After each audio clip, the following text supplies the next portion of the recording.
Today one of my students was here and he's working on the Debussy Arabesque, and I filmed part of our lesson, and one glaring thing that comes across with many students, not just this one, is that they try to use a lot of finger action when they play.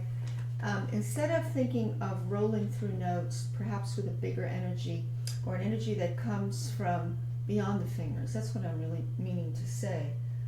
When students do five-finger positions, I teach them not to articulate the five fingers up and down as much as roll across their fingers. Even with my 5-year-old student, she's learning to, just roll.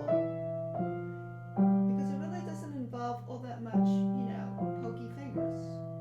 And you also get a very beautiful phrasing. You get more of an arc going across. And that's, of course, if you're talking about playing legato and sculpting a very beautiful line. Now, in the Debussy Arabesque, an extreme case here of impressionistic music where you really don't want to hear finger action up and down, angular kinds of fingers. So the part I was working on, let's see, with the student today particularly, was page 3, where you come to the transition into A major. You come out of this, what is a suspension of a very floating. You can see how you definitely have to float here. Hardly any finger action. I'm on my upright piano here, so it's a little bit different to control than a grand piano. But you can see just doing that arpeggio, if I dared to poke my fingers and articulate them, I would not get the slur across all those notes in an arpeggiated figure. Now, the next part, and this sustained note that you have here, is supposed to sustain clear over, but it's kind of hard. Now here again, you can either start poking that triplet, da, da, da, da, or you can really think, da. And by singing it, it certainly helps because you want to know what you want to hear. You can see a lot of forward wrist motion. Now today, when I watched Lang Lang on a video, I actually love his playing. He was teaching Mozart. And even with Mozart, he was teaching the student, particularly at the ends of phrases. I think someone was doing the D major 311, this where he made the student go da da da da da up, and the student was going da da da da da da da thump, and he showed her how at the end of that she could roll her wrist forward, and he did that, and just doing that just made a huge amount of difference, and how that phrase was smoothed out and very much more musical. So even in that music, you're looking at that motion, that forward wrist motion, or the wrist coming down and going forward. So be careful of that. So in this part, you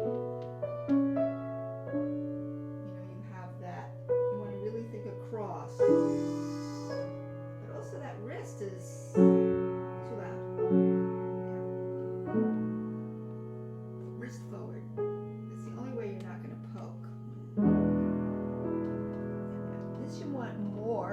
Now how do you get the less? By going forward. Imagine if you poked your finger down, you just get a poke there and you get an accent on a weak part of the measure. Now same thing here. Now this is kind of interesting because the composer has a swell before you can play the note. And then, it says SF, but I don't know where you do the SF. You'd have to do it earlier. And then you're back to the rolling triplet. And then this is the F natural, which is surprise.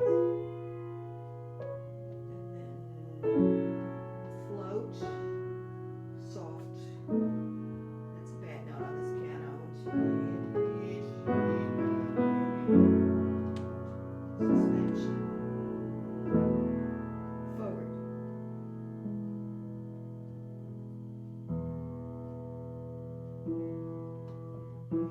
Funny sound on that note. But that proves my point that you really have to be sculpting a line with the use of your wrist. part, you particularly don't want to articulate your fingers because you have a slur across 6 notes and you have like an arpeggiated figure again, which suggests the rolling motion. This rest, this.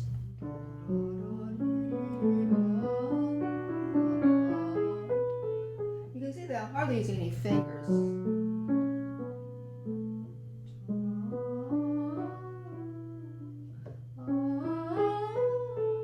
How do you get the crescendo? The crescendo doesn't come from poking your fingers at the notes, but it comes from weighing more into the notes across your 5 fingers. Whatever fingers you're using, you're thinking across, dead weight, deeper weighted into the keys. So you don't need to poke the keys to be louder. Most people think, oh, I'm getting louder, so I'm going to start grabbing notes, but that's not what's going to work particularly here.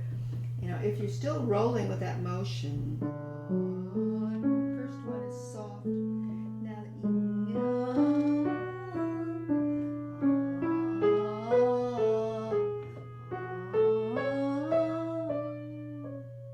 I did get a bit louder, and I didn't do it by finger grabbing, but more by thinking like I'm doing more of like a push-up into the keys across those fingers that I was using, more dead weight into the keys.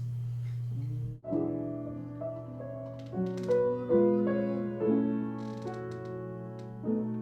all with the wrist. Delay this.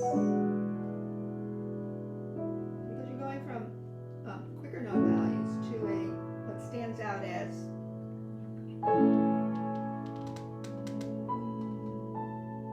now that one is tricky because again he has a crescendo or sort of like a loud part where the note is tied and decaying. So maybe he really meant that he wanted this to be bigger and less notes.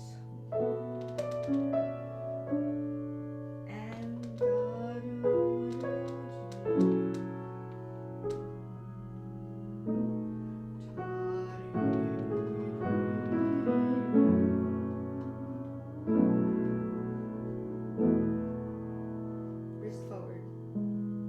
You have to go forward or you really fall down too hard. That's the part we went up to.